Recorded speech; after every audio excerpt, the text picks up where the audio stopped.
Every day when we come into work, I hope that all of the master control operators and others remember that we're not just here to put a television program on the air.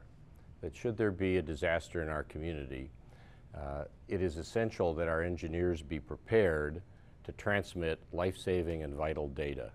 And so to help us remember every time we come in the reason that we built this building, the reason that it's a Media Security and Reliability Commission facility, is because in the Degner Data Center behind us are computer servers that house life-saving data.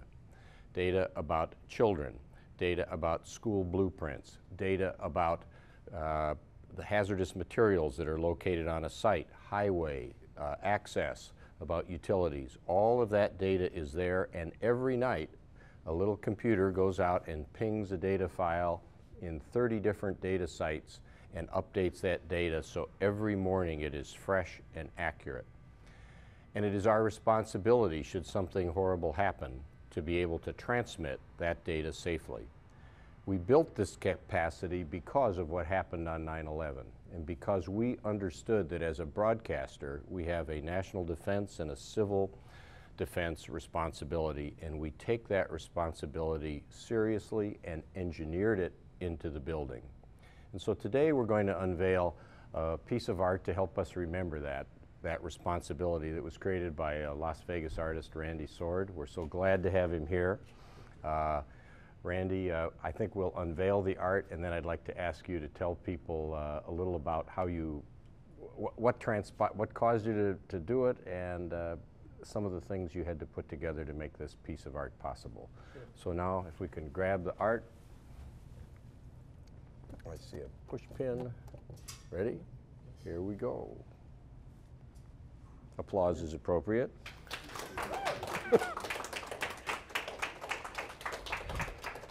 Thank you.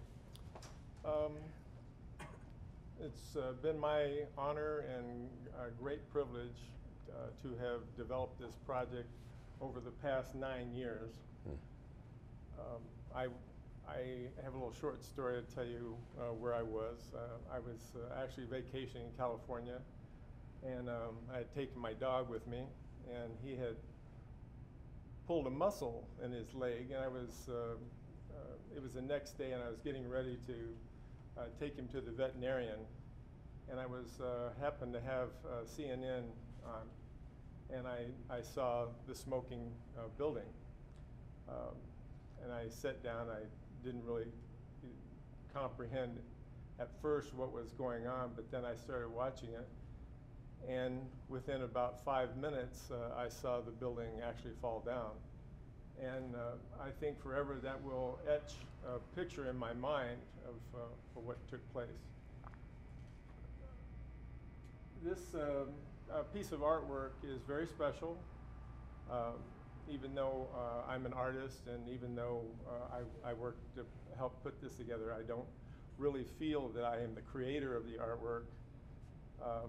I feel more as a manager of the artwork, and I'm helping to distribute the artwork around the world.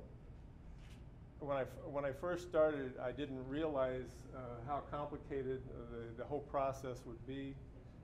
It dawned on me eventually that I would have to obtain permission from each of the surviving families. And that was a challenge in itself, in that the fire department, police department cannot provide any type of contact information because of privacy laws.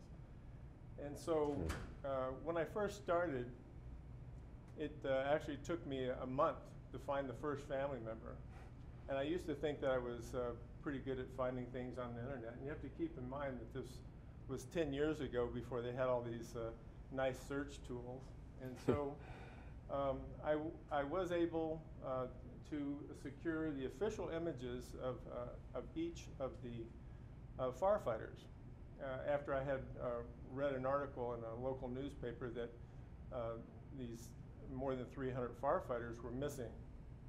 Well, a couple years previous, I had been experimenting with a photo-mosaic process, and when I obtained was able to secure the images from the fire department in New York, actually, I was able to pull the pictures online.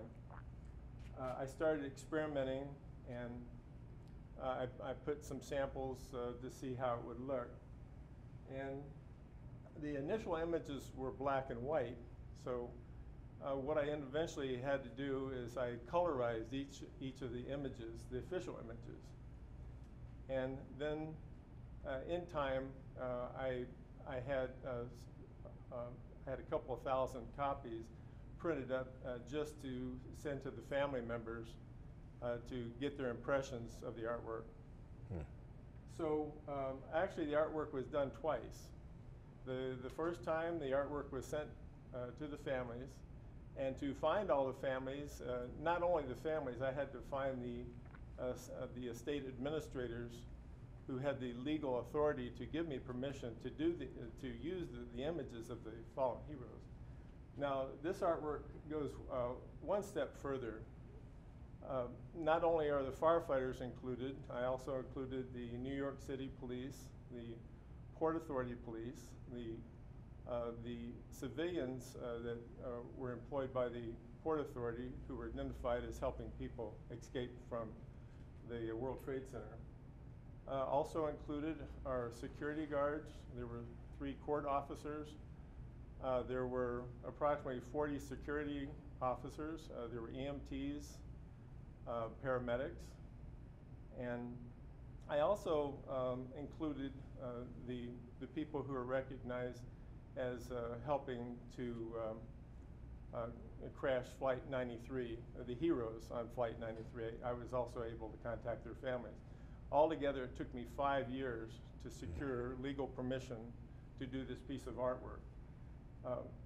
Early on, I thought that I would raise money for the families, but it became apparent to me that I really didn't want to go there.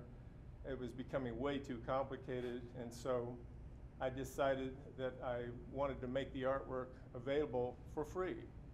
And if anyone would like a copy, you can actually go online and go to the website, facesofthebrave.com, and you can download a copy of this artwork. To date, the artwork is in the firehouses and emergency rescue units around the world, and is in 46 countries as of today. I'm trying to network. My goal is to put the artwork in all 30,000 fire departments in the U.S. and in any public area.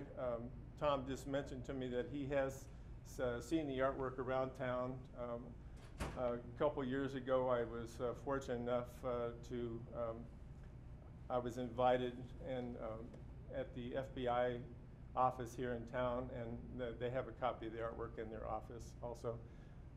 If you're ever at the Atomic Testing Museum on Flamingo, there's also a large copy of the artwork there. As far as I know, Faces of the Brave is the only artwork that has been legally authorized by the families. And the thing that makes this artwork really special is that each of the images in this piece of artwork was provided to me by the families and legally authorized. I have a legal document for each face on there, and it was important to me that the families participate in this project, that the project be done for the right reasons, and that these heroes not become just a mere statistic, but that they shall be remembered for their sacrifice and also the sacrifice of their families and loved ones. Randy, that's great. Thank you very much. And we have this here because as broadcasters, when we broadcast the digital data casting information that we have pre-assembled, I believe there will be fewer first responders who die because they will have the information that they need in a timely fashion right in their squad cars. And that is the miracle of our digital data casting. To tell you how significant this is the International Association of Chiefs of Police. And this year, the Clark County School District won an award for excellence in law enforcement for their project with Vegas PBS to assist in the creation of this center. It's the first time a school district police department has ever won an award from the International Association of Chiefs of Police. They were delighted. I went there with them in Atlanta to receive the award. They donated a copy of the award to the television station because they look at us as their partner in saving lives. And we're just very proud of that. And we want every person who comes here to work to remember that we educate children and we are standby ready to save lives. That's what public television is. So that's what we're dedicating today. Randy, you've made the image so real, and we really thank you for that. And it will inspire us every day. And I thank you for your gift of this artwork. Thank you all for being here.